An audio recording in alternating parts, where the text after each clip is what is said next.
오늘 하루도 잘 보내셨나요?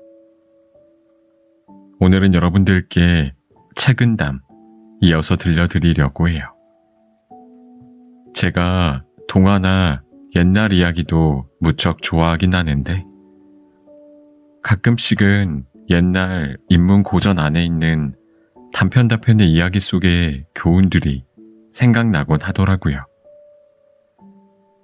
선택의 기로에서 무언가 삶의 방향성을 정할 때 인문고전만큼 저에게 어떤 교훈을 주는 책이 없는 것 같아요. 그럼 오늘도 제가 재미있게 읽어드릴 테니 제 목소리 들으시면서 달달한 밤 보내시길 바랄게요. 구독과 좋아요, 알람 설정도 꼭 해주실 거죠?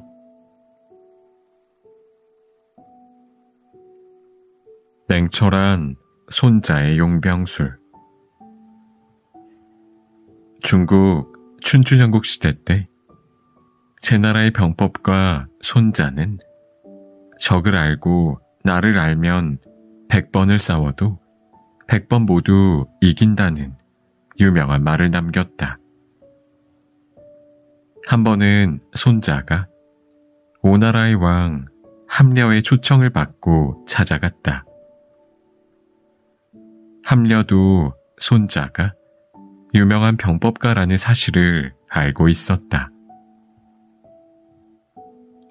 구대가 지은 병법서는 다 읽었소. 실제로 군대를 지휘하는 것을 보고 싶은데 할 수 있겠소. 함려는 직접 그의 지휘력을 확인한 뒤 병권을 맡길 생각이었다. 어렵지 않습니다. 손자가 쾌히 승낙하자 함려는 한번 색다른 방법으로 지휘하는 걸 보고 싶어져서 이렇게 말했다. 여자들도 지휘할 수 있겠소? 상관없습니다. 손자는 전혀 개의치 않고 대답했다. 그래서 함려는 궁중에 있는 미녀들 중에서 180명을 불러 모았다. 손자는 미녀들을 2개 분대로 나누었다. 그리고 함려가 가장 아끼는 궁녀 2명을 각 분대의 대장으로 임명하고 창을 들게 한 다음 말했다. 너희들은 오른손과 왼손, 그리고 가슴과 등이 어디에 있는지 알고 있겠지? 예, 잘 알고 있습니다. 2 대장의 대답을 확실히 들은 다음 손자가 명령을 내렸다. 내 말 잘 듣거라. 내가 앞으로 하면 가슴을 보고 오른쪽으로 하면 오른손을 보아라. 그리고 왼쪽으로 하면 왼손을 보고 뒤로 하면 뒤를 보아라. 예, 알겠습니다. 이 같은 규칙을 확실하게 정해둔 다음 손자가 명령을 내렸다. 오른쪽으로. 방금 한 규칙대로라면 오른손을 쳐다보아야만 하지만 2 여자 대장은 명령에 따르지 않고 키득키득 웃으면서 장난질을 했다. 그러자 손자가 말했다. 아직 규칙을 잘 이해하지 못했구나. 그렇다면 규칙을 설명해준 내 책임이 크다. 그러면서 손자는 아까 했던 규칙을 다시 5번이나 반복하여 또박또박 설명해 주었다. 그리고 다시 한번 명령을 내렸다. 뒤로.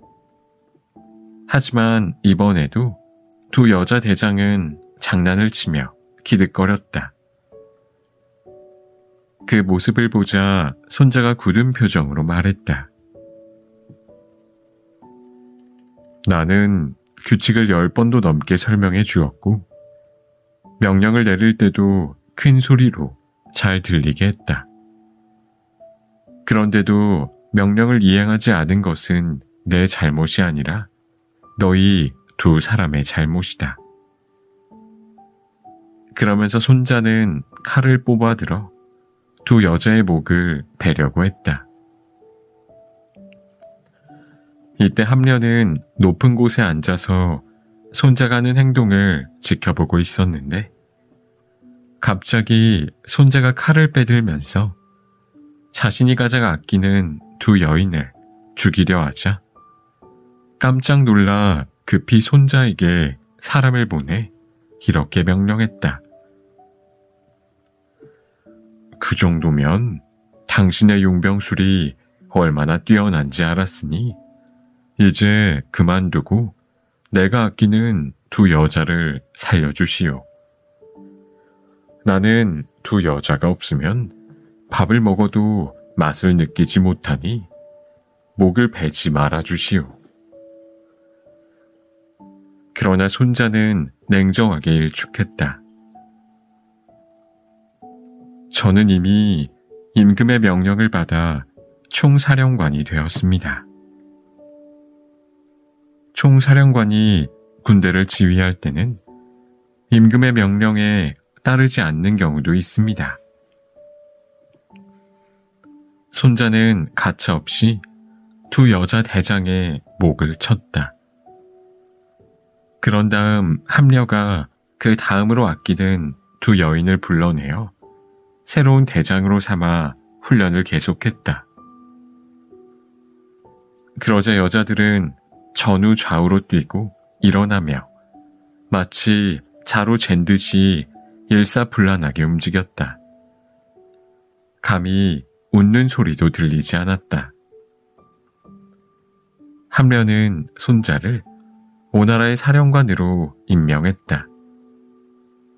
그 후 오나라는 손자의 용병술로 주변의 강대국들을 차례로 제압하며 천하의 위세를 떨쳤다. 자비심의 차이. 옛날 어느 마을에 마음씨 고운 처녀가 살고 있었다. 어느 날 처녀가 바느질을 하고 있는데 처마 끝에 집을 짓고 있던 제비 한 마리가 땅에 떨어졌다.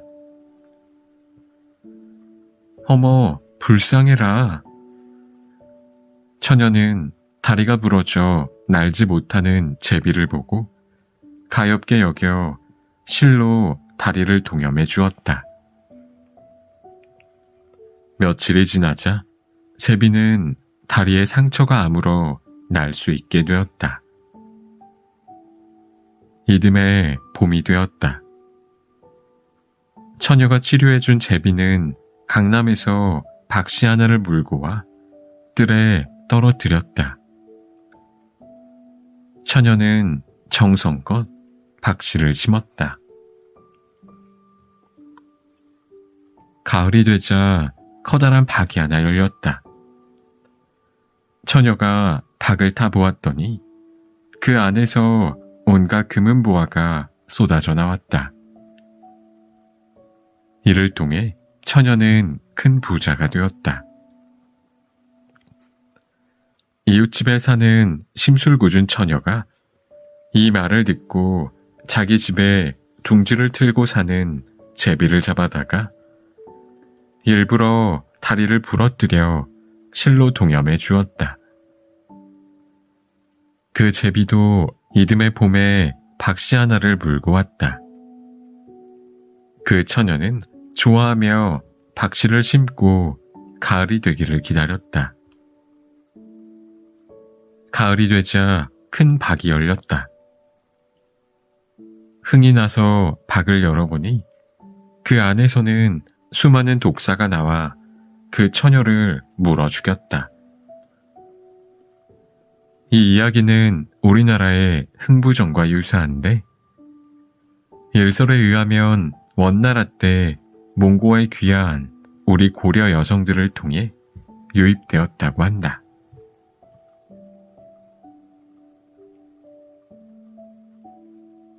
도둑을 돌려보낸 혈령.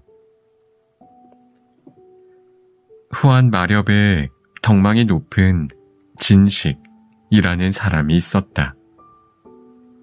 그는 작은 고을의 혈령으로 있었지만 너그러움과 공정함으로 백성들을 내해 모든 이들에게 존경을 받고 있었다. 어느 해 마을에 모진 흉년이 들었다.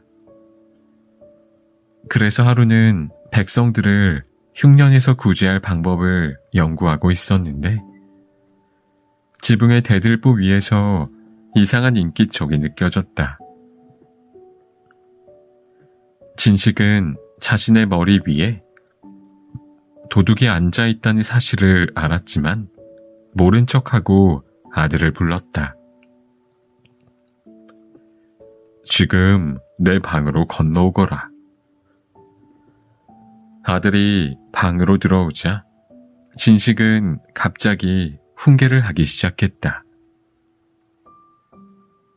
도둑질을 하는 사람도 본래부터 악했던 것은 아니다.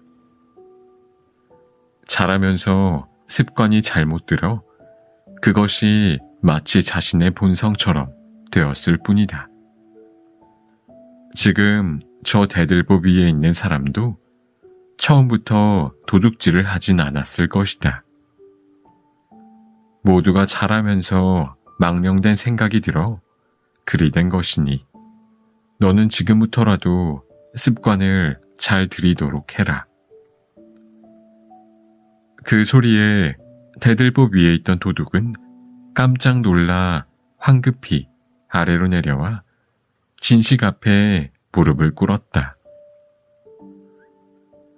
죽을 죄를 지었습니다. 다시는 도둑질을 하지 않고 지금부터라도 선량한 마음을 기르겠습니다. 진식이 보니 그 도둑의 얼굴에 참회의 빛이 역력하여 죄를 용서하고 명주 2피를 주어서 돌려보냈다. 이 소문이 마을에 퍼지자 사람들은 진식의 너그러움에 다시 한번 감복하였다. 닭싸움. 옛날에 닭싸움을 즐기는 왕이 있었다. 그런데 그동안 수없이 닭싸움을 구경했지만 뚜렷하게 강한 닭을 찾아볼 수가 없었다. 그래서 하루는 나라 안에서 제일 가는 투개 조련사를 불러들였다. 세상에서 가장 강한 싸움닭을 조련해보아라. 조련사는 왕의 명령을 받들어 건강한 닭 하나를 골라 조련에 들어갔다. 조련을 시작한 지 한 달이 지나자 왕이 친히 찾아와 물었다. 벌써 한 달이 지났는데 조련은 잘 되어가고 있느냐? 아직 멀었습니다. 이제 겨우 쓸데없는 기운을 버렸을 뿐입니다. 다시 한 달이 지났다. 이제 되었는가? 이제 제대로 된 자기 기운을 찾았을 뿐입니다. 또 한 달이 지나 왕이 찾아오자 조련사가 대답했다. 아직도 멀었습니다. 이제 상대에게 달려들지는 않지만 아직도 버티고 서서 성을 내며 사납게 굴고 있습니다. 드디어 1년이 지났다. 그제야 조련사는 만족스러운 듯 왕에게 찾아가 말했다. 이제 됐습니다. 상대가 제 아무리 날뛰며 성을 내도 조금도 당황하지 않고 나무처럼 버티고 서서 상대만 살피고 있습니다. 이제 어떤 닭이라도 감히 대들 생각을 못할 것입니다.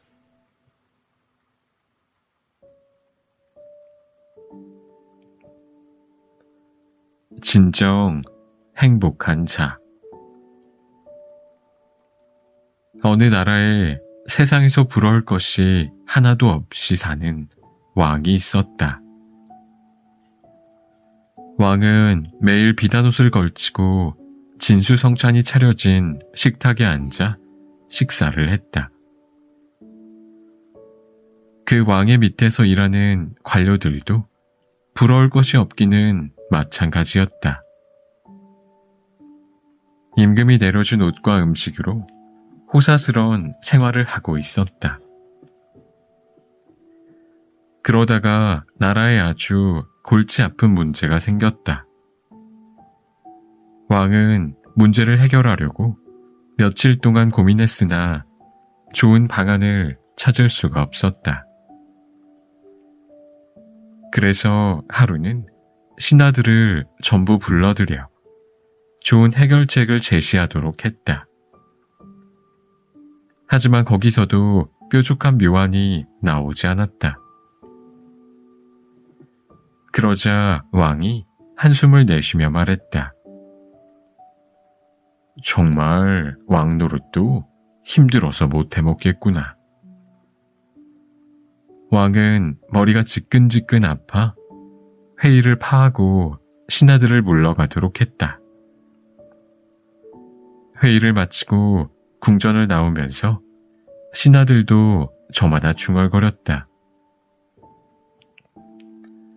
관료 노릇도 힘들어서 못해 먹겠어. 아이고 골치야. 신하들은 이마에 땀을 닦아내며 머리를 흔들었다. 그때였다. 어디선가 콧노래 소리가 들려왔다. 가만히 주위를 돌아보니 궁전의 한쪽 구석에서 정원사가 나무를 다듬고 있었다. 콧노래는 바로 그 정원사가 부르는 것이었다. 정원사는 아주 즐겁게 나무를 다듬고 있었다. 그 표정에는 아무런 근심도 없었다. 일을 열심히 해 땀을 흘리고 있기는 했지만 신하들과는 달리 전혀 힘들어하지도 않았다.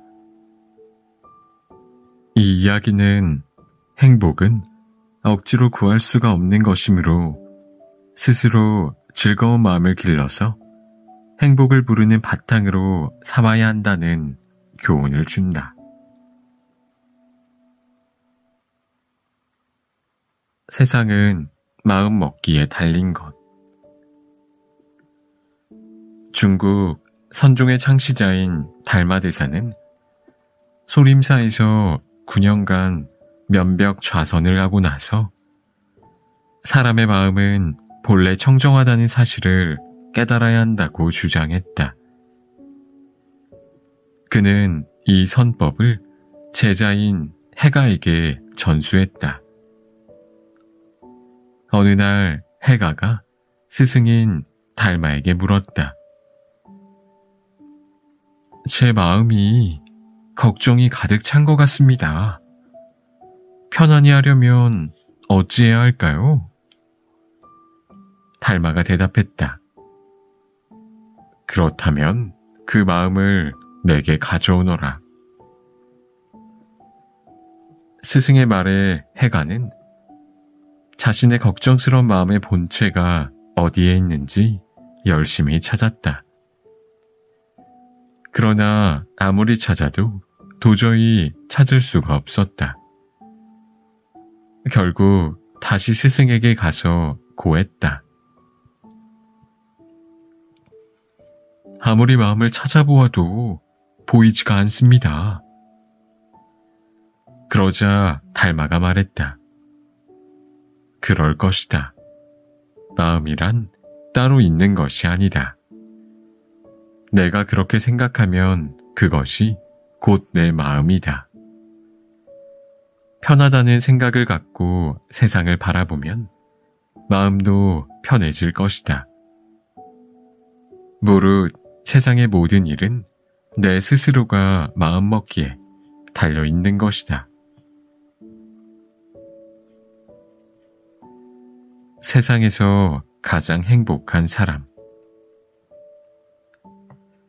옛날에 돈 많고 어지간한 권세도 누리면서 자식도 여럿 둔 그야말로 남부럽지 않게 살고 있는 사람이 있었다. 그런데 그는 이상하게도 세상 일에 재미를 느끼지 못해 늘 심드렁한 기분에 젖어서 생활하고 있었다. 어느 날 그는 이름난 현자를 찾아가 자신이 즐거운 마음으로 행복하게 살 수 있는 방법이 없느냐고 물었다. 그랬더니 현자가 대답했다. 이 세상에서 가장 행복하게 살고 있는 사람을 찾아내서 그의 속옷을 얻어 입으면 당신도 즐겁게 행복하게 살 수 있을 것이요. 그는 현자의 말을 듣고 행복하게 사는 사람을 찾아 나섰다. 하지만 그런 사람을 찾는 것은 쉬운 일이 아니었다. 처음에는 재물을 산더미처럼 쌓아놓고 사는 사람을 찾아갔지만 그 사람은 행복하지 않다고 잘라 말했다. 나보다는 권력을 가진 자가 더 행복할 것이요. 그러나 호랑이도 벌벌 떨만한 권세를 가진 사람을 찾아가도 대답은 마찬가지였다. 그 후로 천하에서 둘도 없는 미색을 지닌 여인, 효자, 효부를 둔 부모, 예쁜 아내를 둔 남자 등 수없이 많은 사람들을 찾아가 보았지만 그들은 한결같이 행복하지 않다고 대답했다. 그러다가 그는 분명히 행복하게 살고 있을 거라고 소개해준 사람을 찾게 되었다.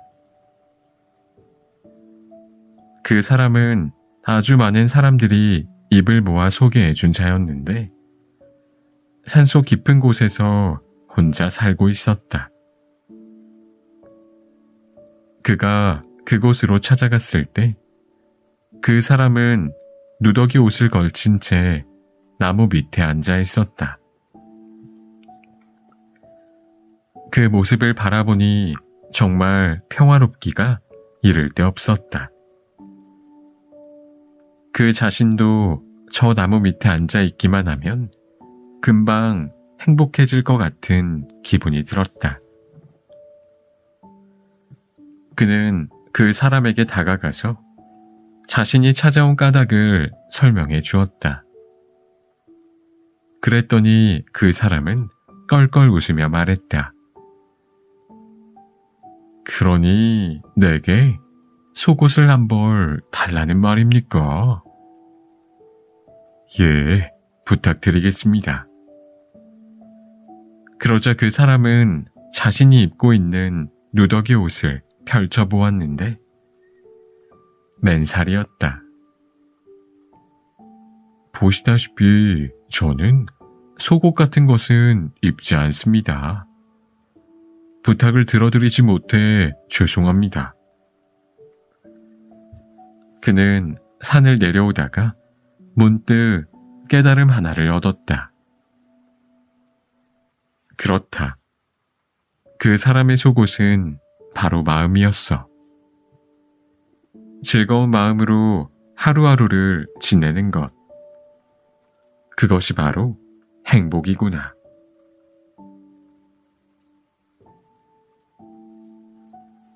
벼룩잡이 소년의 변신.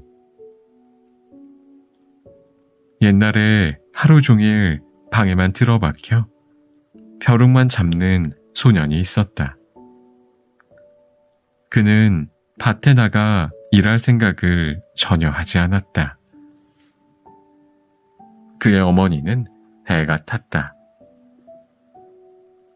도대체 뭐가 되려고 그렇게 쓸데없는 짓만 하고 다니니? 적어도 내 밥벌이는 해야 할 게 아니니?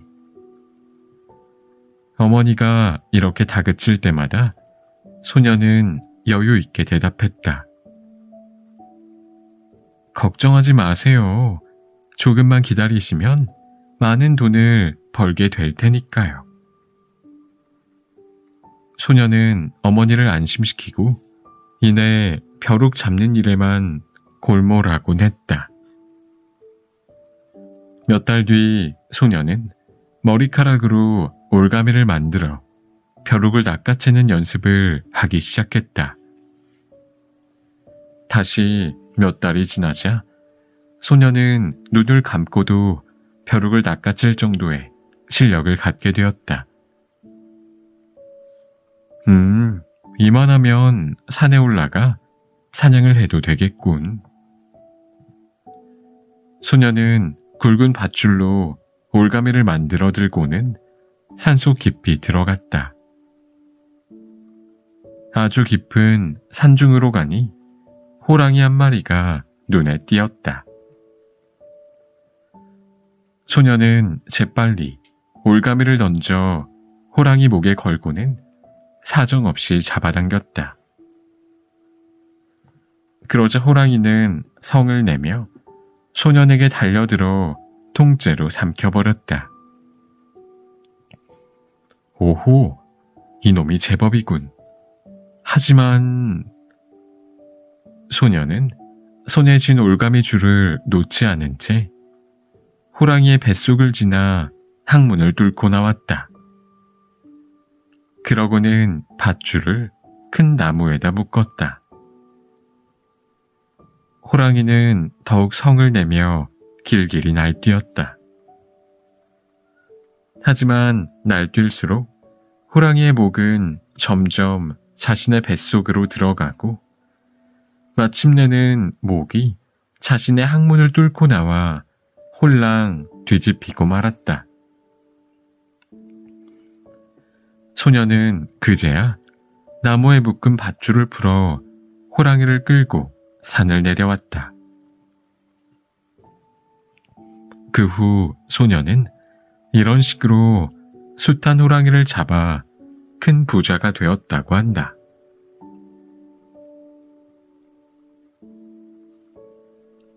엽전의 지혜로 이긴 전쟁. 옛날에 한 지혜로운 장수가 병사들을 이끌고 싸움터에 나갔다. 그런데 적의 숫자는 아군의 서너 배에 달했다. 이 사실을 안 병사들은 미리 겁을 먹고 싸움에 나서기를 꺼렸다. 그러자 장군은 병사들을 모아놓고 말했다. 모름지기 싸움의 승패는 천지신명의 뜻에 달려있다. 신은 반드시 우리를 도울 것이다. 그것을 어떻게 합니까? 한 병사가 여전히 불안한 목소리로 말했다. 지금부터 내가 이 엽전을 높이 던질 것이다. 엽전이 땅에 떨어졌을 때 글씨가 보이는 면이 있으면 신이 우리를 도울 것이니 공격할 것이고, 그 뒷면이 나오면 신이 우리를 돕지 않을 것이니 퇴각할 것이다. 자, 어떤가? 알겠습니다. 장군의 뜻에 따르겠습니다. 병사들은 신이 돕는다는 말에 약간 사기가 올라 큰 소리로 대답했다. 장군은 엽전을 높이 던져 올렸다. 와, 글씨가 보인다. 땅에 떨어진 엽전은 과연 글씨가 있는 면이 하늘로 향한 채 떨어져 있었다. 장군은 다시 병사들을 향해 외쳤다. 자, 아직도 신의 뜻을 확인하지 못한 사병이 있다면 엽전을 다시 한번 던져보겠다. 이번에도 똑같은 결과가 나오면 내 뒤를 따르겠는가? 물론입니다. 와! 장군은 다시 한번 엽전을 던졌다. 이번에도 글씨가 있는 면이 위로 향했다. 와! 장군님 만세! 장군님 만세! 병사들은 대번에 사기가 올랐다. 결국 장군의 병사들은 그 기세를 몰아 적을 공격해 승리를 거뒀다. 전쟁이 끝났을 때 장군의 참모가 물었다. 우리는 운이 좋았습니다.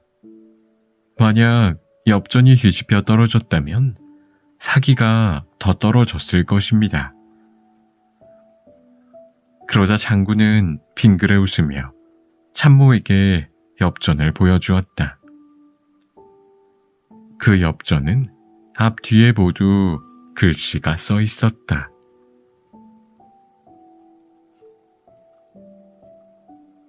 술잔에 비친 뱀 그림자. 진나라의 어려운 생활 속에서도 학문에 전념하여 벼슬길에 오른 악광이라는 자가 있었다. 그는 매우 지혜로워 관리가 되어서도 매사를 신중하게 처리하곤 했다. 악광이 하남 지방에 태수에 재임하고 있을 때의 일이다. 그에게는 절친한 친구 한 명이 있었다. 그 친구는 악광의 집으로 자주 놀러와 술자리를 같이 하곤 했다. 그런데 한동안 그 친구가 찾아오지 않았다. 이상하게 생각한 악광이 친구의 집으로 찾아가 보니 얼굴이 몹시 초췌해져 있었다. 아니, 얼굴이 왜 이렇게 상했나? 친구가 힘없는 목소리로 대답했다. 일전에 자네와 술을 마실 때 내 잔 속에 뱀이 보이지 않겠나? 그때 나는 자네가 무안해할 것 같아 그냥 술을 마셨는데 그 이후로 몸이 쇠약해졌다네. 이상하다고 여긴 악광은 일전에 친구와 함께 술을 마신 곳으로 가보았다. 그랬더니 그 방의 벽에 뱀이 그려진 활이 걸려 있었다. 바로 저것이었구나. 활에 그려진 뱀이 친구의 술잔에 비추어진 것이었다.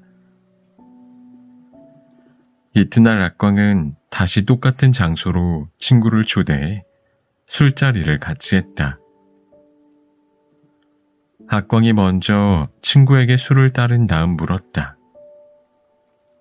술잔 속에 무엇이 보이나? 친구는 머리를 숙여 술잔을 들여다보았다.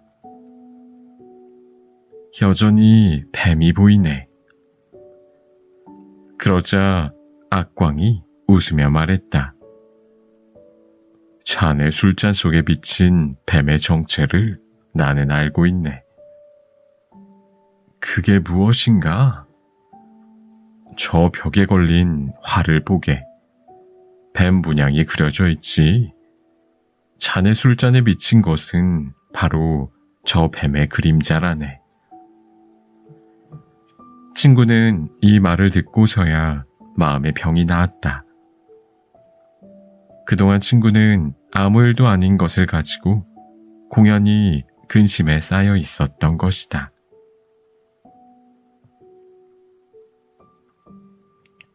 마지막 새끼 꼬기.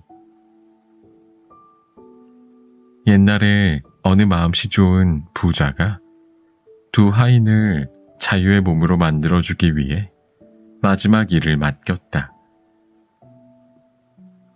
이제 내일 아침이면 자네들은 자유의 몸이 되는 걸세. 마지막으로 오늘 밤에 할 일을 주겠네. 가늘고 길게 새끼를 꼬아주게.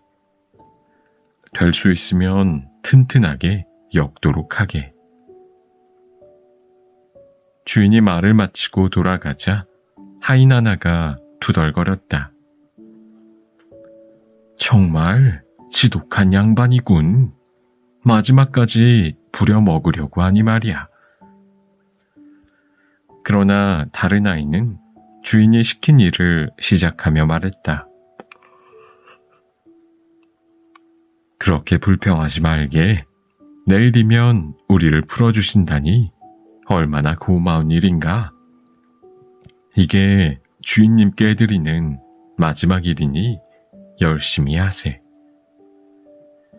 그는 새끼를 가늘고 튼튼하게 엮기 시작했다.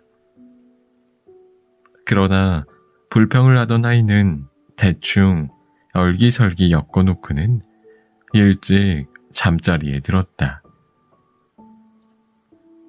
이튿날 아침 주인은 하인을 불러 이렇게 말했다.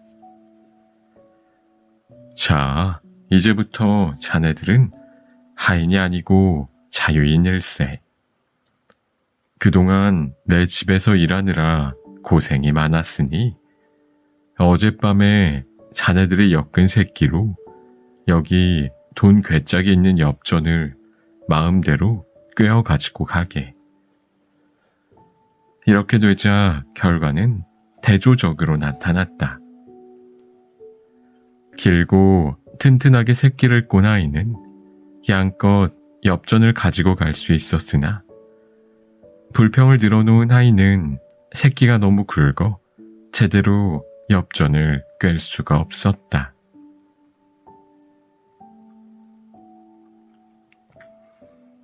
토끼 목숨을 구해준 파리. 영리한 토끼 한 마리가 있었다. 어느 날 하루 종일 아무것도 먹지 못한 토끼는 먹을 것을 찾아 온 숲을 헤매다가 결국 마을까지 내려가게 되었는데 어디선가 구미를 당기는 냄새가 솔솔 풍겼다. 코를 벌림거리며 냄새나는 곳으로 찾아갔더니 그곳은 콩밭이었다. 이젠 살았구나 하고 토끼는 콩밭으로 벌쩍 뛰어갔으나 그곳은 함정이었다. 사람이 놓은 덫에 걸리고 만 것이었다. 주변을 살펴보니 자신을 구해줄 자는 아무도 없었다. 그때 토끼의 머리 위로 파리들이 윙윙거리며 날고 있었다. 토끼는 순간적으로 꾀를 냈다. 파리님, 나를 좀 도와주시오. 님이 도와주지 않으면 나는 꼼짝없이 죽게 될 것이오. 평소에 토끼는 파리 따위는 안중에도 없었지만 자신이 위기를 당하자 파리에게까지도 굽실거리는 신세가 되었다. 하지만 그런 위기 상황에서 꾀를 생각해낸 토끼의 영리함도 대단한 것이었다. 토끼의 말을 듣고 파리는 기꺼이 부탁을 들어주겠다고 했다. 그런데 저 같은 곳이 어떻게 도움을 줄 수 있나요? 그건 어렵지 않소.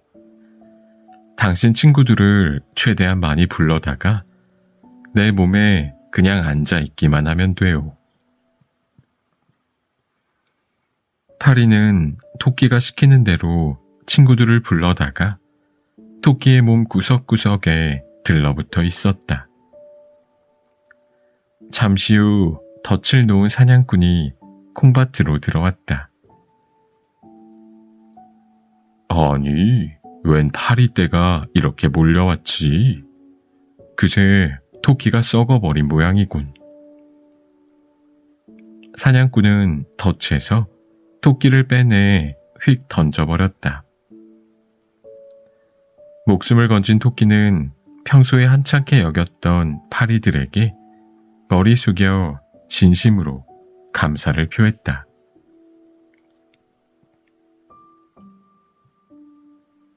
기생과 천생연분인 정승. 조선을 건국할 당시 조정의 중신들 가운데는 고려에서 높은 벼슬을 지낸 사람들이 많았다. 그들 가운데 박시성을 가진 한 정승이 같은 무리들과 어울려 기방을 찾았다. 박정승이 찾아간 기방에는 미모와 춤솜씨가 뛰어난 설중매라는 기생이 있었다. 술잔이 몇 순배 오고 가자 좌중은 금세 흥이 무르익었다. 그때 한 사람이 정승에게 술잔을 건네며 말했다. 대감께서는 아주 현명한 판단을 하셨습니다.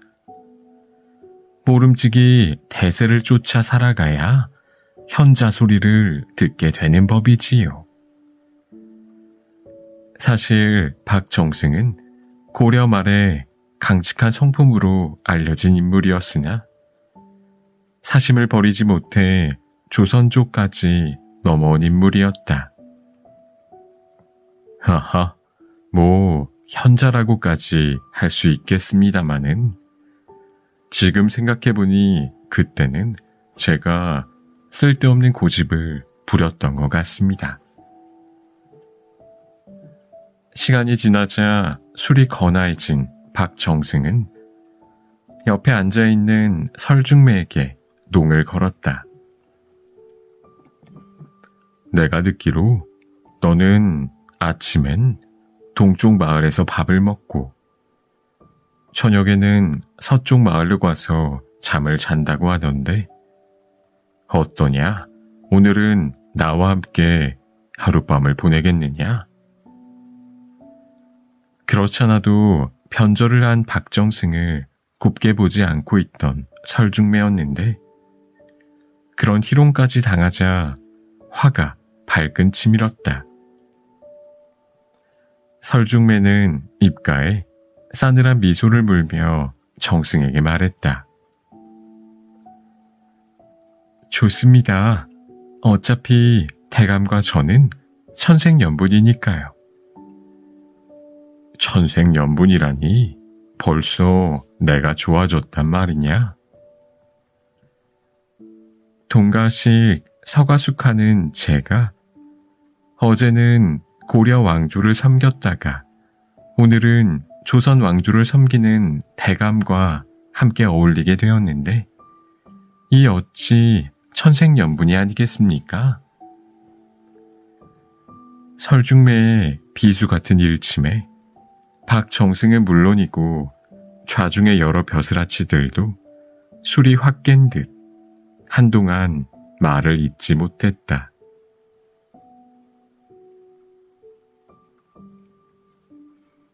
물을 떠나려는 고기. 제 나라에 전영이라는 제후가 자기 나라를 떠나 설 땅에다가 성을 쌓으려고 했다. 이 소식을 들은 세객들은 성 쌓는 것을 반대하며 나섰다. 그래서 전영은 측근 관리들에게 세객들을 일체 들여보내지 말라고 명령했다.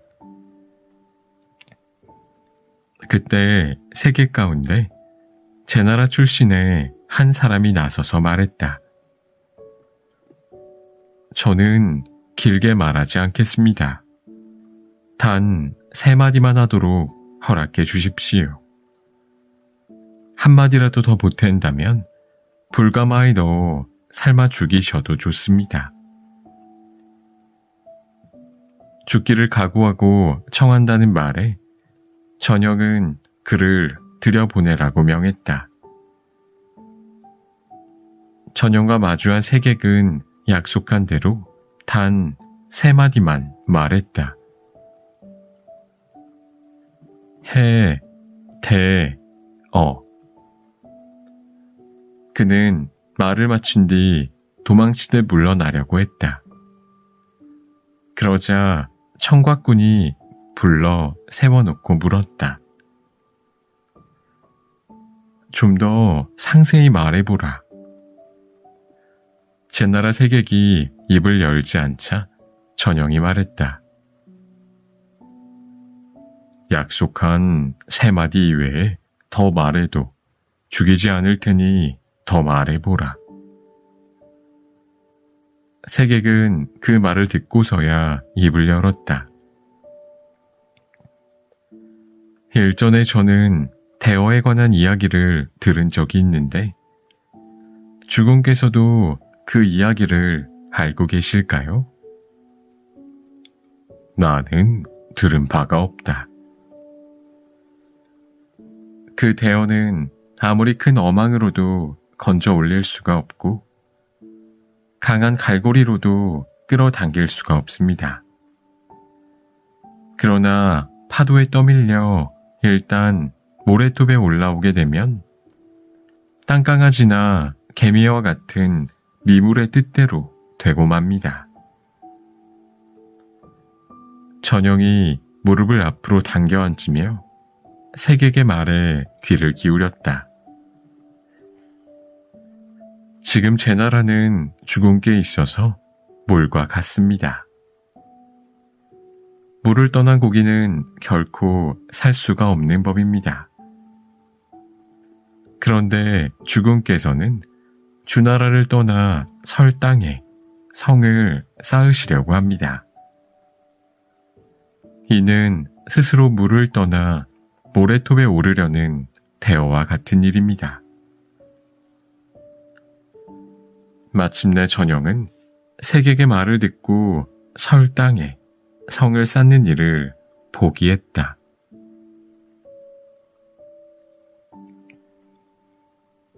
땅에서 늙어버린 매. 집에서 닭을 키우는 사내가 우연히 산에 갔다가 매의 알 하나를 발견했다. 그는 문득 그것을 부화시켜 보고 싶은 생각이 들어 집으로 가져와 자신이 키우는 닭의 둥지에 넣었다. 닭은 자신의 알과 함께 매의 알도 품게 되었다. 며칠이 지나자 병아리들이 부화되었다.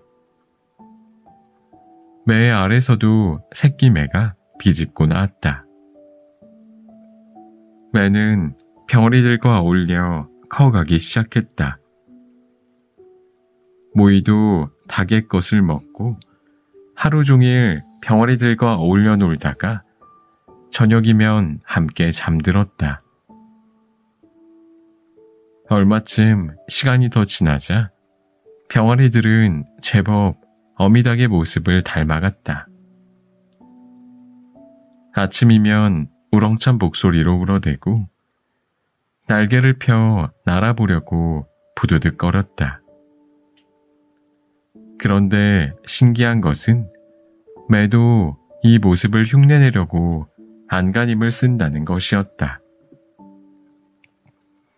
똑같이 울려고 애를 쓰는가 하면 큰 날개를 펴서 하늘로 날아오를 생각은 하지 않고 그저 푸드득거리는 흉내만 냈다.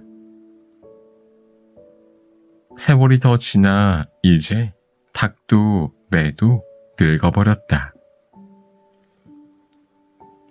닭장 안에서 졸고 있던 매가 문득 깨어나 하늘을 올려다보았다.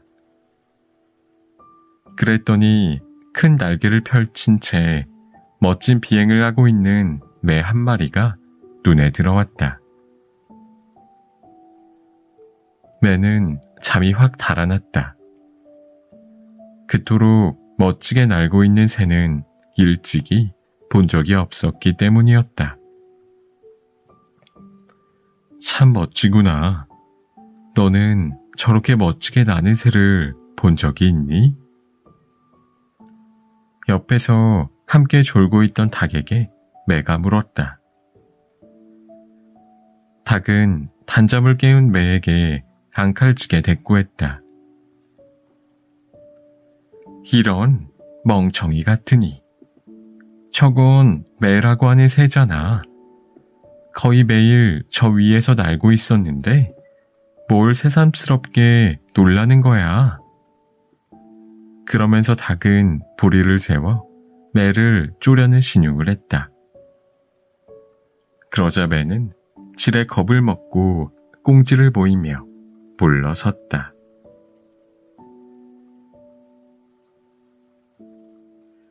깨진 바가지로 물 붓기. 성미가 급해 무슨 일이든 진득하게 하지 못하는 젊은이가 어느 부자를 찾아가서 말했다. 저는 아무리 열심히 일을 해도 돈을 모을 수가 없습니다. 저도 어르신처럼 부자가 되고 싶었는데 그 비결이 무엇인지 가르쳐 주십시오. 자네는 지금까지 무슨 일을 했었나? 농사도 지어보았고 여러 가지 장사도 했었습니다. 그런데도 돈을 모으지 못했단 말인가? 예, 일도 열심히 하고 남들만큼 돈도 벌기는 번 것 같은데 이상하게 제 주머니는 늘 비어있지 뭡니까? 그 말을 들은 부자는 젊은이를 우물가로 데리고 갔다. 자, 이 바가지로 우물물을 길어 올려 항아리에 담아보게나. 젊은이는 부자의 말대로 물을 길어 항아리에 부었으나 어찌된 영문인지 물이 고이지를 않았다. 가만히 살펴보니 항아리는 밑이 빠져 있었다. 아니, 밑 빠진 항아리에 물을 부으면 어떻게 물이 모이겠습니까? 그러자 부자는 다시 다른 바가지와 항아리를 준비하고 물을 길어 부으라고 했다. 그런데 이번에는 바가지가 깨진 것이라 아무리 물을 길어 올려도 항아리에 물이 고이지 않았다. 이번에는 항아리는 온전하지만 바가지가 깨져서 물이 고이지 않잖아요. 계속 그 깨진 바가지로 물을 길어 올려보게. 그러면 오늘 저녁 때쯤이면 항아리에 물이 가득 찰 걸세. 부자는 그 말을 남기고 집으로 돌아갔다. 젊은이는 부자가 시킨 대로 하루 종일 깨진 바가지로 물을 길어 항아리에 담았다. 그랬더니 과연 저녁 무렵이 되자 항아리에 물이 가득 찼다. 깨진 바가지에서 떨어지는 몇 방울의 물이 마침내 새지 않는 항아리를 채우고 말았던 것이다. 젊은이는 그제야 지금까지 자신이 돈을 모으지 못한 까닭을 알게 되었다. 냉철한 손자의 용병술. 중국 춘추전국 시대 때 제나라의 병법과 손자는 적을 알고 나를 알면 100번을 싸워도 100번 모두 이긴다는 유명한 말을 남겼다. 한 번은 손자가 오나라의 왕 함려의 초청을 받고 찾아갔다.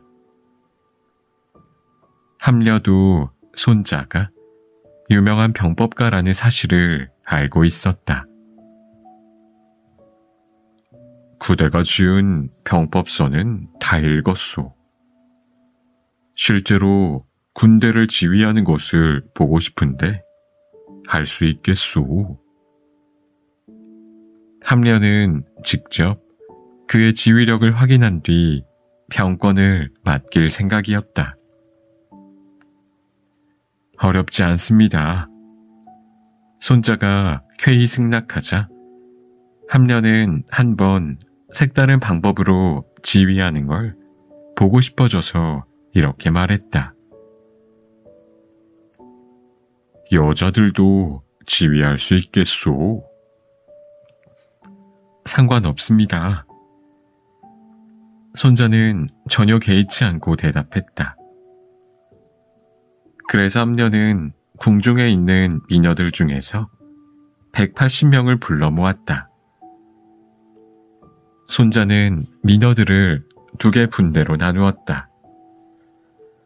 그리고 함려가 가장 아끼는 궁녀 2명을 각 분대의 대장으로 임명하고 창을 들게 한 다음 말했다. 너희들은 오른손과 왼손, 그리고 가슴과 등이 어디에 있는지 알고 있겠지? 예, 잘 알고 있습니다. 2 대장의 대답을 확실히 들은 다음 손자가 명령을 내렸다. 내 말 잘 듣거라. 내가 앞으로 하면 가슴을 보고 오른쪽으로 하면 오른손을 보아라. 그리고 왼쪽으로 하면 왼손을 보고 뒤로 하면 뒤를 보아라. 예, 알겠습니다. 이 같은 규칙을 확실하게 정해둔 다음 손자가 명령을 내렸다. 오른쪽으로.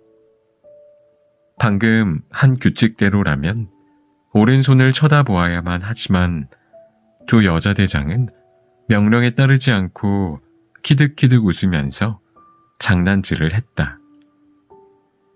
그러자 손자가 말했다. 아직 규칙을 잘 이해하지 못했구나. 그렇다면 규칙을 설명해준 내 책임이 크다. 그러면서 손자는 아까 했던 규칙을 다시 5번이나 반복하여 또박또박 설명해 주었다. 그리고 다시 한번 명령을 내렸다. 뒤로. 하지만 이번에도 2 여자 대장은 장난을 치며 기득거렸다. 그 모습을 보자 손자가 굳은 표정으로 말했다. 나는 규칙을 10번도 넘게 설명해 주었고 명령을 내릴 때도 큰 소리로 잘 들리게 했다. 그런데도 명령을 이행하지 않은 것은 내 잘못이 아니라 너희 2 사람의 잘못이다. 그러면서 손자는 칼을 뽑아들어 2 여자의 목을 베려고 했다.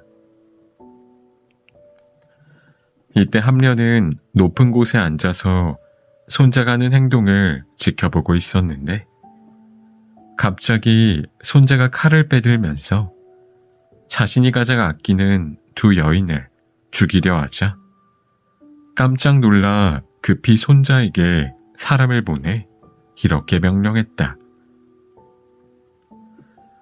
그 정도면 당신의 용병술이 얼마나 뛰어난지 알았으니 이제 그만두고 내가 아끼는 2 여자를 살려주시오. 나는 2 여자가 없으면 밥을 먹어도 맛을 느끼지 못하니 목을 베지 말아주시오. 그러나 손자는 냉정하게 일축했다. 저는 이미 임금의 명령을 받아 총사령관이 되었습니다. 총사령관이 군대를 지휘할 때는 임금의 명령에 따르지 않는 경우도 있습니다. 손자는 가차없이 두 여자 대장의 목을 쳤다. 그런 다음 함려가 그 다음으로 아끼는 두 여인을 불러내어 새로운 대장으로 삼아 훈련을 계속했다. 그러자 여자들은 전후 좌우로 뛰고 일어나며 마치 자로 잰 듯이 일사불란하게 움직였다. 감히 웃는 소리도 들리지 않았다. 함려는 손자를 오나라의 사령관으로 임명했다. 그 후 오나라는 손자의 용병술로 주변의 강대국들을 차례로 제압하며 천하의 위세를 떨쳤다. 자비심의 차이. 옛날 어느 마을에 마음씨 고운 처녀가 살고 있었다. 어느 날 처녀가 바느질을 하고 있는데 처마 끝에 집을 짓고 있던 제비 한 마리가 땅에 떨어졌다. 어머, 불쌍해라. 처녀는 다리가 부러져 날지 못하는 제비를 보고 가엾게 여겨 실로 다리를 동여매 주었다. 며칠이 지나자 제비는 다리에 상처가 아물어 날 수 있게 되었다. 이듬해 봄이 되었다. 처녀가 치료해준 제비는 강남에서 박씨 하나를 물고 와 뜰에 떨어뜨렸다. 처녀는 정성껏 박씨를 심었다. 가을이 되자 커다란 박이 하나 열렸다. 처녀가 박을 타보았더니 그 안에서 온갖 금은보화가 쏟아져 나왔다. 이를 통해 처녀는 큰 부자가 되었다. 이웃집에 사는 심술궂은 처녀가 이 말을 듣고 자기 집에 둥지를 틀고 사는 제비를 잡아다가 일부러 다리를 부러뜨려 실로 동여매 주었다. 그 제비도 이듬해 봄에 박씨 하나를 물고 왔다.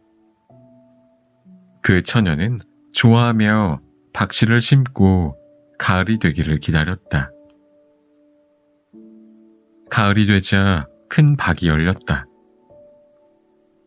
흥이 나서 박을 열어보니 그 안에서는 수많은 독사가 나와 그 처녀를 물어 죽였다. 이 이야기는 우리나라의 흥부정과 유사한데 일설에 의하면 원나라 때 몽고에 귀화한 우리 고려 여성들을 통해 유입되었다고 한다.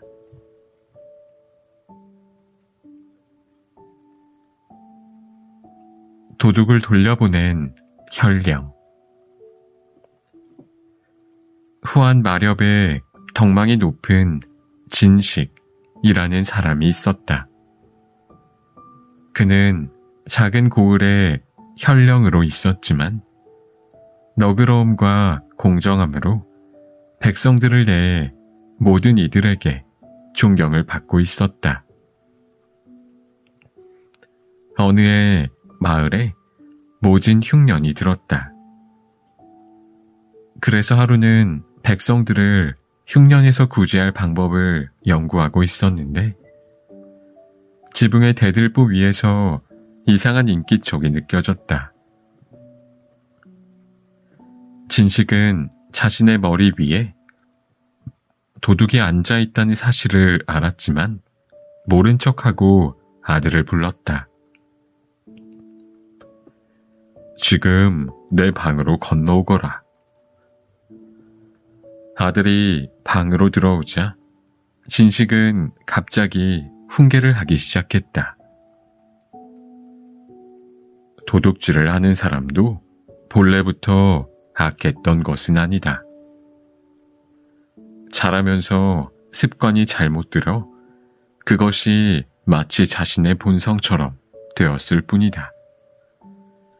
지금 저 대들보 위에 있는 사람도 처음부터 도둑질을 하진 않았을 것이다.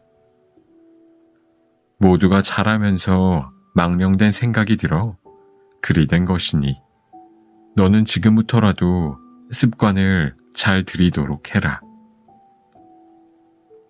그 소리에 대들보 위에 있던 도둑은 깜짝 놀라 황급히 아래로 내려와 진식 앞에 무릎을 꿇었다. 죽을 죄를 지었습니다. 다시는 도둑질을 하지 않고 지금부터라도 선량한 마음을 기르겠습니다. 진식이 보니 그 도둑의 얼굴에 참회의 빛이 역력하여 죄를 용서하고 명주 2피를 주어서 돌려보냈다. 이 소문이 마을에 퍼지자 사람들은 진식의 너그러움에 다시 한번 감복하였다. 닭싸움. 옛날에 닭싸움을 즐기는 왕이 있었다. 그런데 그동안 수없이 닭싸움을 구경했지만 뚜렷하게 강한 닭을 찾아볼 수가 없었다. 그래서 하루는 나라 안에서 제일 가는 투개 조련사를 불러들였다. 세상에서 가장 강한 싸움닭을 조련해 보아라. 조련사는 왕의 명령을 받들어 건강한 닭 하나를 골라 조련에 들어갔다. 조련을 시작한 지 한 달이 지나자 왕이 친히 찾아와 물었다. 벌써 한 달이 지났는데 조련은 잘 되어가고 있느냐? 아직 멀었습니다. 이제 겨우 쓸데없는 기운을 버렸을 뿐입니다. 다시 한 달이 지났다. 이제 되었는가? 이제 제대로 된 자기 기운을 찾았을 뿐입니다. 또 한 달이 지나 왕이 찾아오자 조련사가 대답했다. 아직도 멀었습니다. 이제 상대에게 달려들지는 않지만 아직도 버티고 서서 성을 내며 사납게 굴고 있습니다. 드디어 1년이 지났다. 그제야 조련사는 만족스러운 듯 왕에게 찾아가 말했다. 이제 됐습니다. 상대가 제 아무리 날뛰며 성을 내도 조금도 당황하지 않고 나무처럼 버티고 서서 상대만 살피고 있습니다. 이제 어떤 닭이라도 감히 대들 생각을 못할 것입니다.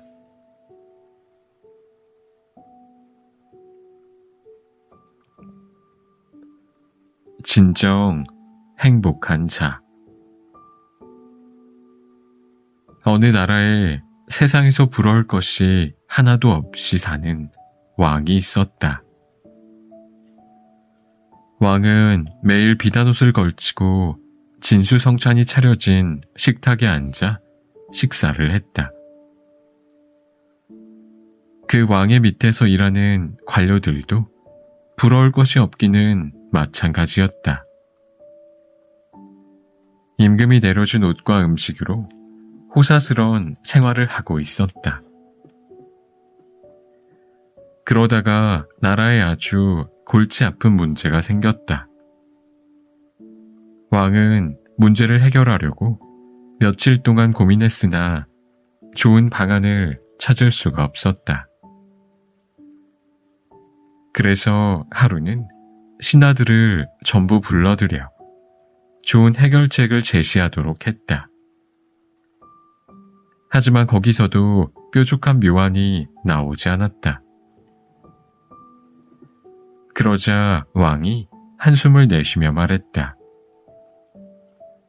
정말 왕 노릇도 힘들어서 못해 먹겠구나.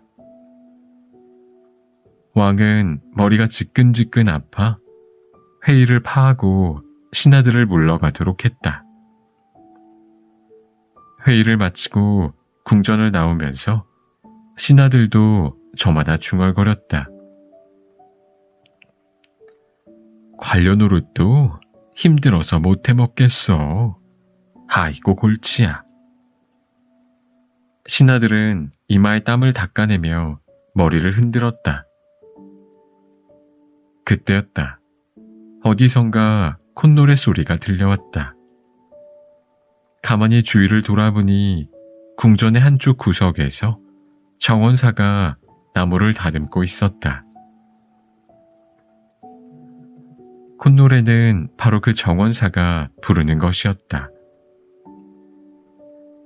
정원사는 아주 즐겁게 나무를 다듬고 있었다. 그 표정에는 아무런 근심도 없었다. 일을 열심히 해 땀을 흘리고 있기는 했지만 신하들과는 달리 전혀 힘들어하지도 않았다. 이 이야기는 행복은 억지로 구할 수가 없는 것이므로 스스로 즐거운 마음을 길러서 행복을 부르는 바탕으로 삼아야 한다는 교훈을 준다. 세상은 마음 먹기에 달린 것. 중국 선종의 창시자인 달마대사는 소림사에서 9년간 면벽 좌선을 하고 나서 사람의 마음은 본래 청정하다는 사실을 깨달아야 한다고 주장했다. 그는 이 선법을 제자인 해가에게 전수했다. 어느 날 해가가 스승인 달마에게 물었다. 제 마음이 걱정이 가득 찬 것 같습니다. 편안히 하려면 어찌해야 할까요? 달마가 대답했다. 그렇다면 그 마음을 내게 가져오너라. 스승의 말에 해가는 자신의 걱정스러운 마음의 본체가 어디에 있는지 열심히 찾았다. 그러나 아무리 찾아도 도저히 찾을 수가 없었다. 결국 다시 스승에게 가서 고했다. 아무리 마음을 찾아보아도 보이지가 않습니다. 그러자 달마가 말했다. 그럴 것이다. 마음이란 따로 있는 것이 아니다. 내가 그렇게 생각하면 그것이 곧 내 마음이다. 편하다는 생각을 갖고 세상을 바라보면 마음도 편해질 것이다.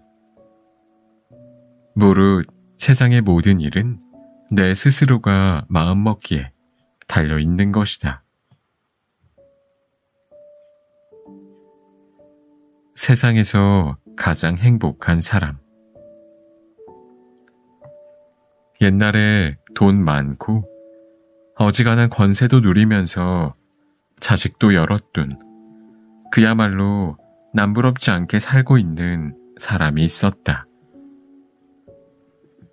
그런데 그는 이상하게도 세상 일에 재미를 느끼지 못해 늘 심드렁한 기분에 젖어서 생활하고 있었다. 어느 날 그는 이름난 현자를 찾아가 자신이 즐거운 마음으로 행복하게 살 수 있는 방법이 없느냐고 물었다. 그랬더니 현자가 대답했다.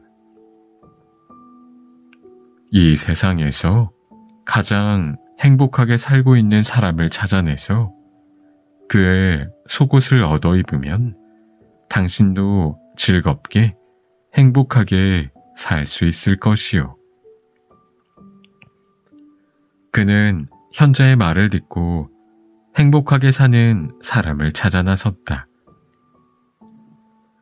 하지만 그런 사람을 찾는 것은 쉬운 일이 아니었다.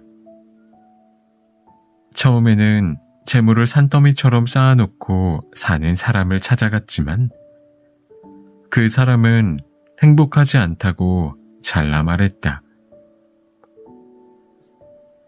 나보다는 권력을 가진 자가 더 행복할 것이요. 그러나 호랑이도 벌벌 떨만한 권세를 가진 사람을 찾아가도 대답은 마찬가지였다. 그 후로 천하에서 둘도 없는 미색을 지닌 여인, 효자, 효부를 둔 부모, 예쁜 아내를 둔 남자 등 수없이 많은 사람들을 찾아가 보았지만 그들은 한결같이 행복하지 않다고 대답했다. 그러다가 그는 분명히 행복하게 살고 있을 거라고 소개해준 사람을 찾게 되었다. 그 사람은 아주 많은 사람들이 입을 모아 소개해준 자였는데 산속 깊은 곳에서 혼자 살고 있었다. 그가 그곳으로 찾아갔을 때 그 사람은 누더기 옷을 걸친 채 나무 밑에 앉아 있었다. 그 모습을 바라보니 정말 평화롭기가 이를 데 없었다. 그 자신도 저 나무 밑에 앉아 있기만 하면 금방 행복해질 것 같은 기분이 들었다. 그는 그 사람에게 다가가서 자신이 찾아온 까닭을 설명해 주었다. 그랬더니 그 사람은 껄껄 웃으며 말했다. 그러니 내게 속옷을 한 벌 달라는 말입니까? 예, 부탁드리겠습니다. 그러자 그 사람은 자신이 입고 있는 누더기 옷을 펼쳐보았는데 맨살이었다.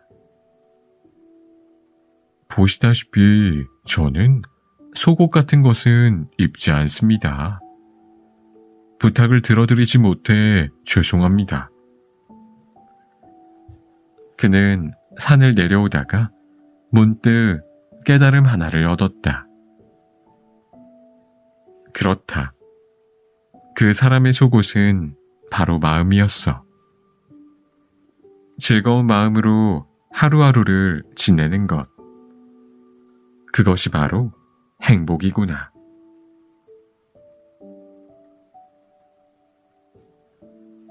벼룩잡이 소년의 변신. 옛날에 하루 종일 방에만 틀어박혀 벼룩만 잡는 소년이 있었다. 그는 밭에 나가 일할 생각을 전혀 하지 않았다. 그의 어머니는 애가 탔다. 도대체 뭐가 되려고 그렇게 쓸데없는 짓만 하고 다니니? 적어도 내 밥벌이는 해야 할 게 아니니?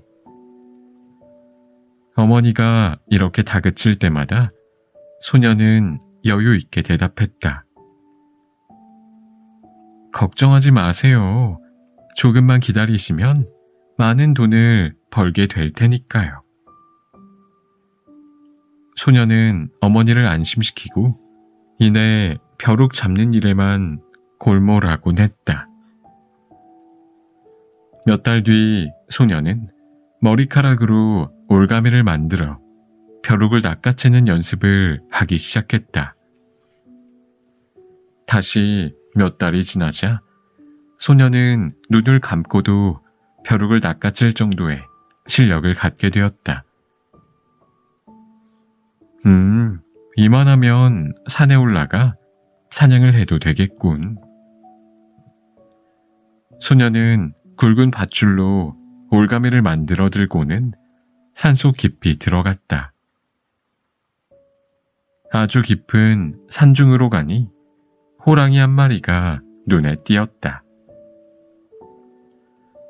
소녀는 재빨리 올가미를 던져 호랑이 목에 걸고는 사정없이 잡아당겼다. 그러자 호랑이는 성을 내며 소년에게 달려들어 통째로 삼켜버렸다. 오호, 이놈이 제법이군. 하지만 소년은 손에 쥔 올가미 줄을 놓지 않은 채 호랑이의 뱃속을 지나 항문을 뚫고 나왔다. 그러고는 밧줄을 큰 나무에다 묶었다. 호랑이는 더욱 성을 내며 길길이 날뛰었다. 하지만 날뛸수록 호랑이의 목은 점점 자신의 뱃속으로 들어가고 마침내는 목이 자신의 항문을 뚫고 나와 홀랑 뒤집히고 말았다.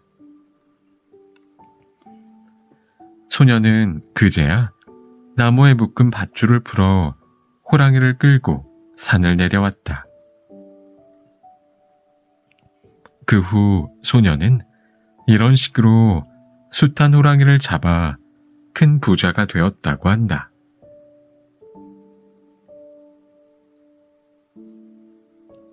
엽전의 지혜로 이긴 전쟁.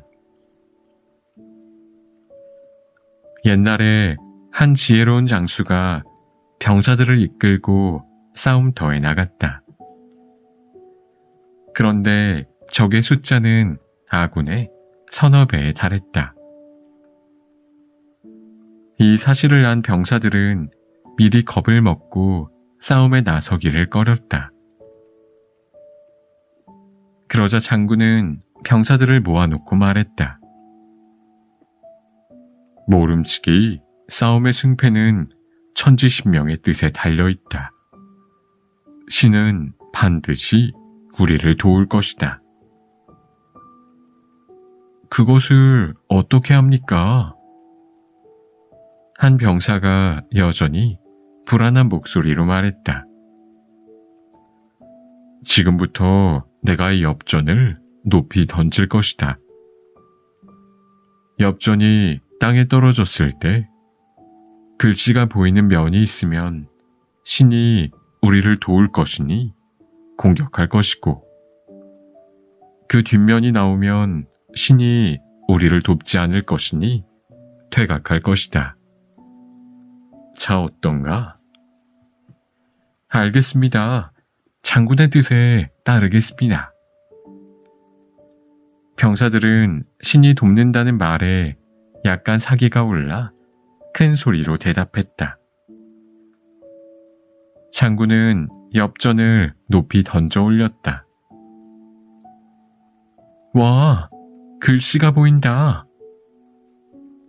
땅에 떨어진 엽전은 과연 글씨가 있는 면이 하늘로 향한 채 떨어져 있었다. 장군은 다시 병사들을 향해 외쳤다. 자, 아직도 신의 뜻을 확인하지 못한 사병이 있다면 엽전을 다시 한번 던져보겠다. 이번에도 똑같은 결과가 나오면 내 뒤를 따르겠는가? 물론입니다. 와! 장군은 다시 한번 엽전을 던졌다. 이번에도 글씨가 있는 면이 위로 향했다. 와! 장군님 만세! 장군님 만세! 병사들은 대번에 사기가 올랐다. 결국 장군의 병사들은 그 기세를 몰아 적을 공격해 승리를 거뒀다. 전쟁이 끝났을 때 장군의 참모가 물었다. 우리는 운이 좋았습니다. 만약 엽전이 뒤집혀 떨어졌다면 사기가 더 떨어졌을 것입니다. 그러자 장군은 빙그레 웃으며 참모에게 엽전을 보여주었다. 그 엽전은 앞뒤에 모두 글씨가 써 있었다.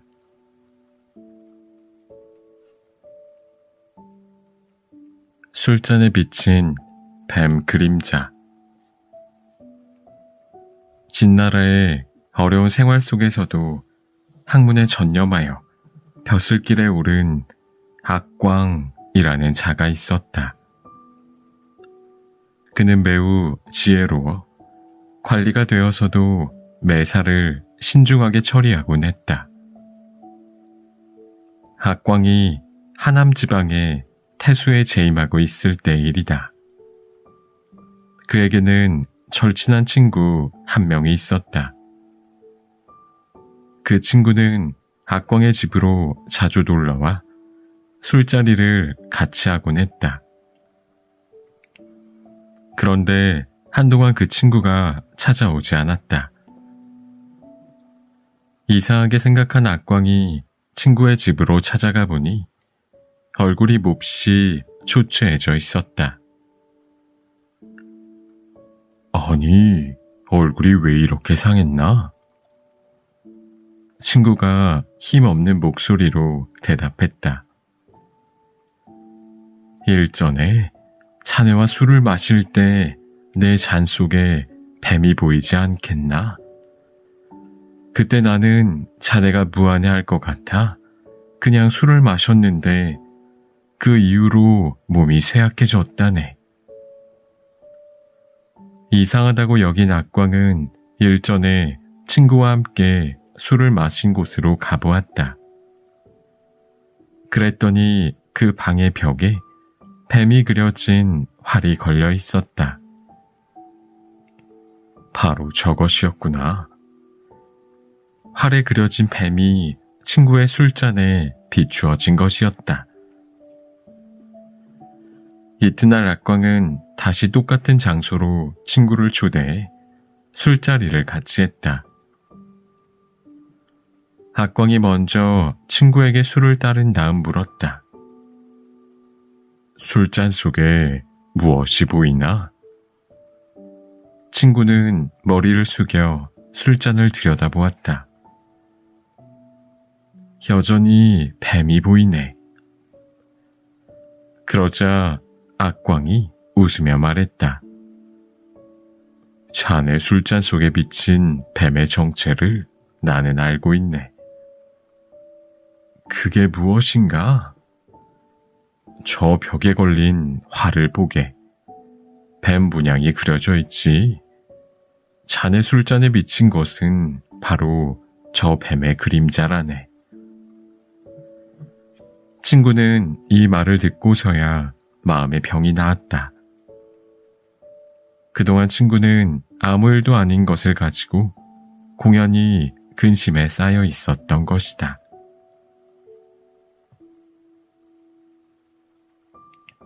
마지막 새끼 꼬기. 옛날에 어느 마음씨 좋은 부자가 두 하인을 자유의 몸으로 만들어주기 위해 마지막 일을 맡겼다. 이제 내일 아침이면 자네들은 자유의 몸이 되는 걸세. 마지막으로 오늘 밤에 할 일을 주겠네. 가늘고 길게 새끼를 꼬아주게. 될 수 있으면 튼튼하게 엮도록 하게. 주인이 말을 마치고 돌아가자 하인 하나가 투덜거렸다. 정말 지독한 양반이군. 마지막까지 부려먹으려고 하니 말이야. 그러나 다른 아이는 주인이 시킨 일을 시작하며 말했다. 그렇게 불평하지 말게. 내일이면 우리를 풀어주신다니 얼마나 고마운 일인가. 이게 주인님께 해드리는 마지막 일이니 열심히 하세. 그는 새끼를 가늘고 튼튼하게 엮기 시작했다. 그러나 불평을 하던 아이는 대충 얼기설기 엮어놓고는 일찍 잠자리에 들었다. 이튿날 아침 주인은 하인을 불러 이렇게 말했다. 자, 이제부터 자네들은 하인이 아니고 자유인일세. 그동안 내 집에서 일하느라 고생이 많았으니 어젯밤에 자네들이 엮은 새끼로 여기 돈 괴짝이 있는 엽전을 마음대로 꿰어 가지고 가게. 이렇게 되자 결과는 대조적으로 나타났다. 길고 튼튼하게 새끼를 꼰 아이는 양껏 엽전을 가지고 갈 수 있었으나 불평을 늘어놓은 아이는 새끼가 너무 굵어 제대로 엽전을 꿰 수가 없었다.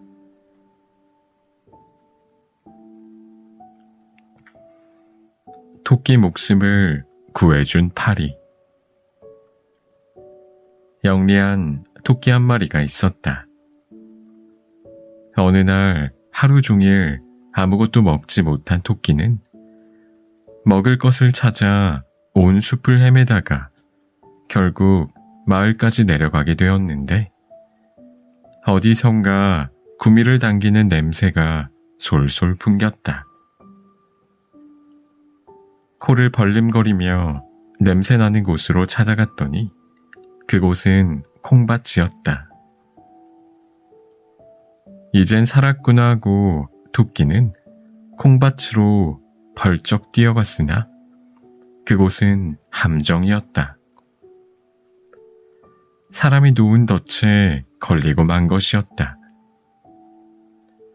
주변을 살펴보니 자신을 구해줄 자는 아무도 없었다. 그때 토끼의 머리 위로 파리들이 윙윙거리며 날고 있었다. 토끼는 순간적으로 꾀를 냈다. 파리님, 나를 좀 도와주시오. 님이 도와주지 않으면 나는 꼼짝없이 죽게 될 것이오. 평소에 토끼는 파리 따위는 안중에도 없었지만 자신이 위기를 당하자 파리에게까지도 굽실거리는 신세가 되었다. 하지만 그런 위기 상황에서 꾀를 생각해낸 토끼의 영리함도 대단한 것이었다. 토끼의 말을 듣고 파리는 기꺼이 부탁을 들어주겠다고 했다. 그런데 저 같은 것이 어떻게 도움을 줄 수 있나요? 그건 어렵지 않소. 당신 친구들을 최대한 많이 불러다가 내 몸에 그냥 앉아있기만 하면 돼요. 파리는 토끼가 시키는 대로 친구들을 불러다가 토끼의 몸 구석구석에 들러붙어 있었다. 잠시 후 덫을 놓은 사냥꾼이 콩밭으로 들어왔다. 아니, 웬 파리떼가 이렇게 몰려왔지? 그새 토끼가 썩어버린 모양이군. 사냥꾼은 덫에서 토끼를 빼내 휙 던져버렸다. 목숨을 건진 토끼는 평소에 한참게 여겼던 파리들에게 머리 숙여 진심으로 감사를 표했다.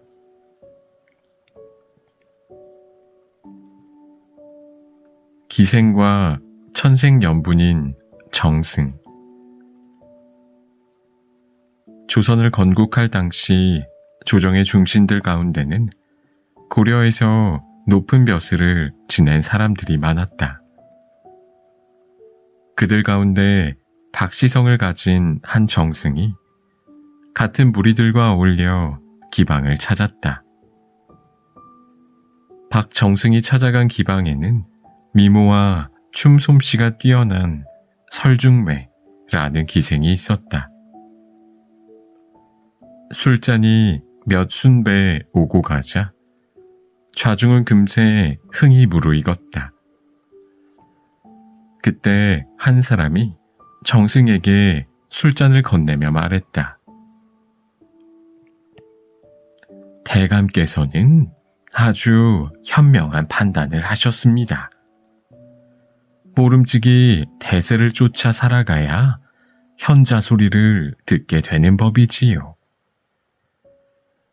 사실 박정승은 고려 말에 강직한 성품으로 알려진 인물이었으나 사심을 버리지 못해 조선조까지 넘어온 인물이었다. 하하, 현자라고까지 할 수 있겠습니다마는 지금 생각해보니 그때는 제가 쓸데없는 고집을 부렸던 것 같습니다. 시간이 지나자 술이 거나해진 박정승은 옆에 앉아있는 설중매에게 농을 걸었다. 내가 듣기로 너는 아침엔 동쪽 마을에서 밥을 먹고 저녁에는 서쪽 마을로 가서 잠을 잔다고 하던데 어떠냐? 오늘은 나와 함께 하룻밤을 보내겠느냐? 그렇잖아도 변절을 한 박정승을 곱게 보지 않고 있던 설중매였는데 그런 희롱까지 당하자 화가 발끈 치밀었다. 설중매는 입가에 싸늘한 미소를 물며 정승에게 말했다. 좋습니다. 어차피 대감과 저는 천생연분이니까요. 천생연분이라니 벌써 내가 좋아졌단 말이냐? 동가식 서가숙하는 제가 어제는 고려 왕조를 섬겼다가 오늘은 조선 왕조를 섬기는 대감과 함께 어울리게 되었는데 이 어찌 천생연분이 아니겠습니까? 설중매의 비수 같은 일침에 박정승은 물론이고 좌중의 여러 벼슬아치들도 술이 확 깬 듯 한동안 말을 잇지 못했다.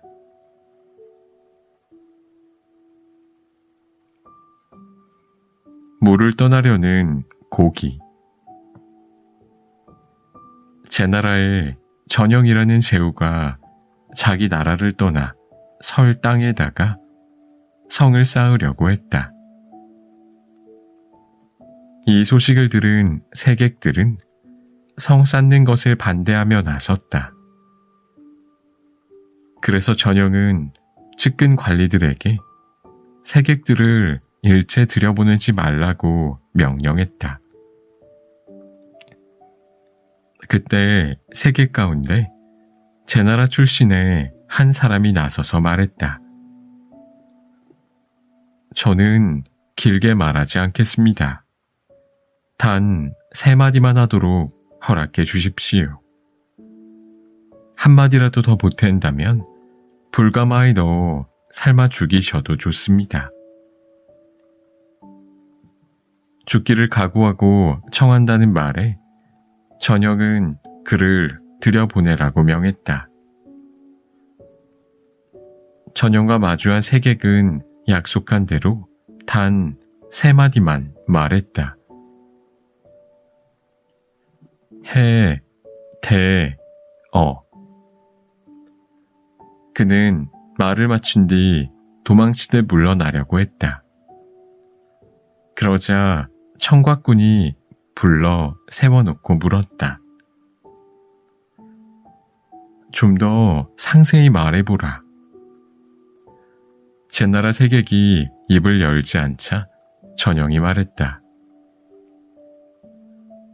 약속한 3마디 이외에 더 말해도 죽이지 않을 테니 더 말해보라. 세객은 그 말을 듣고서야 입을 열었다.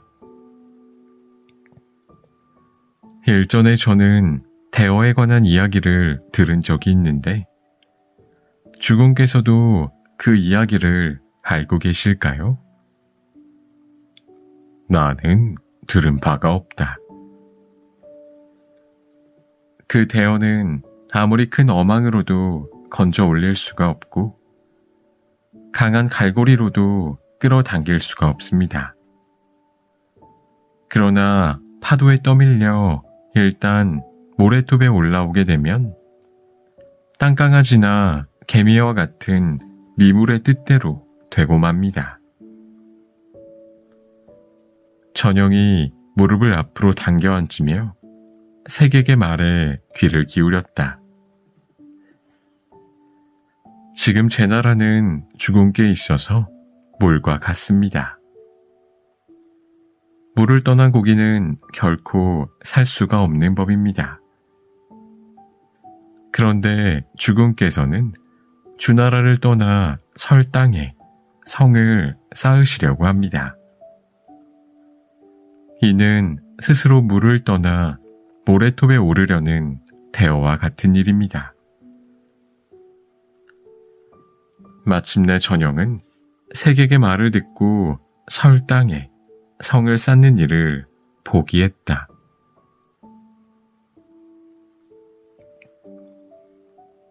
땅에서 늙어버린 매. 집에서 닭을 키우는 사내가 우연히 산에 갔다가 매의 알 하나를 발견했다.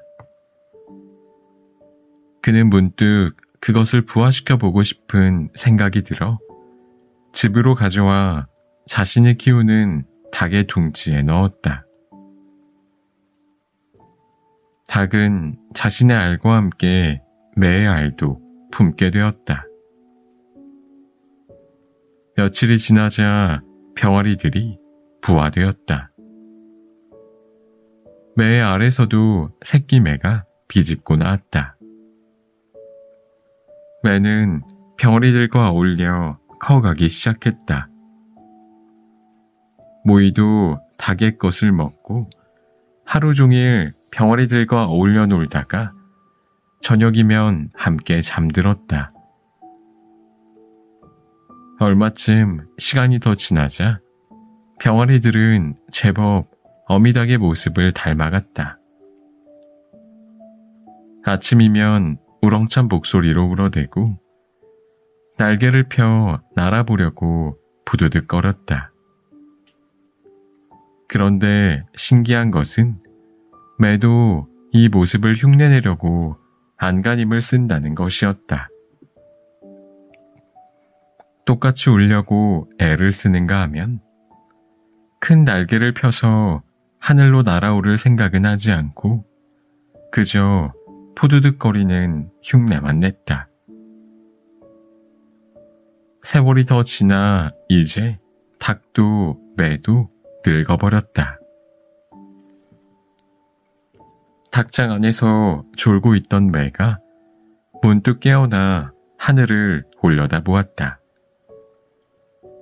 그랬더니 큰 날개를 펼친 채 멋진 비행을 하고 있는 매 한 마리가 눈에 들어왔다.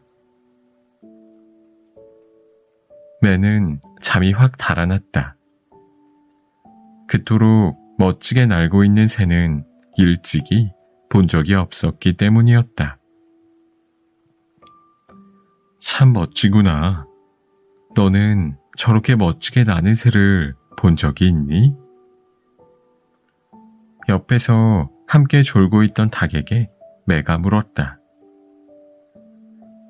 닭은 단잠을 깨운 매에게 앙칼지게 대꾸했다. 이런 멍청이 같으니. 저건 매라고 하는 새잖아. 거의 매일 저 위에서 날고 있었는데 뭘 새삼스럽게 놀라는 거야. 그러면서 닭은 부리를 세워 매를 쪼려는 신용을 했다. 그러자 매는 지레 겁을 먹고 꽁지를 보이며 물러섰다.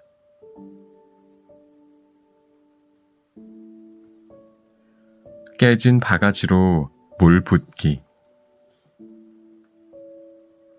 성미가 급해 무슨 일이든 진득하게 하지 못하는 젊은이가 어느 부자를 찾아가서 말했다. 저는 아무리 열심히 일을 해도 돈을 모을 수가 없습니다. 저도 어르신처럼 부자가 되고 싶었는데 그 비결이 무엇인지 가르쳐 주십시오. 자네는 지금까지 무슨 일을 했었나? 농사도 지어보았고 여러 가지 장사도 했었습니다. 그런데도 돈을 모으지 못했단 말인가? 예, 일도 열심히 하고 남들만큼 돈도 벌기는 번 것 같은데 이상하게 제 주머니는 늘 비어있지 뭡니까? 그 말을 들은 부자는 젊은이를 우물가로 데리고 갔다. 자, 이 바가지로 우물물을 길어 올려 항아리에 담아보게나. 젊은이는 부자의 말대로 물을 길어 항아리에 부었으나 어찌된 영문인지 물이 고이지를 않았다. 가만히 살펴보니 항아리는 밑이 빠져 있었다. 아니, 밑 빠진 항아리에 물을 부으면 어떻게 물이 모이겠습니까? 그러자 부자는 다시 다른 바가지와 항아리를 준비하고 물을 길어 부으라고 했다. 그런데 이번에는 바가지가 깨진 것이라 아무리 물을 길어 올려도 항아리에 물이 고이지 않았다. 이번에는 항아리는 온전하지만 바가지가 깨져서 물이 고이지 않잖아요. 계속 그 깨진 바가지로 물을 길어 올려보게. 그러면 오늘 저녁 때쯤이면 항아리에 물이 가득 찰 걸세. 부자는 그 말을 남기고 집으로 돌아갔다. 젊은이는 부자가 시킨 대로 하루 종일 깨진 바가지로 물을 길어 항아리에 담았다. 그랬더니 과연 저녁 무렵이 되자 항아리에 물이 가득 찼다. 깨진 바가지에서 떨어지는 몇 방울의 물이 마침내 새지 않는 항아리를 채우고 말았던 것이다. 젊은이는 그제야 지금까지 자신이 돈을 모으지 못한 까닭을 알게 되었다.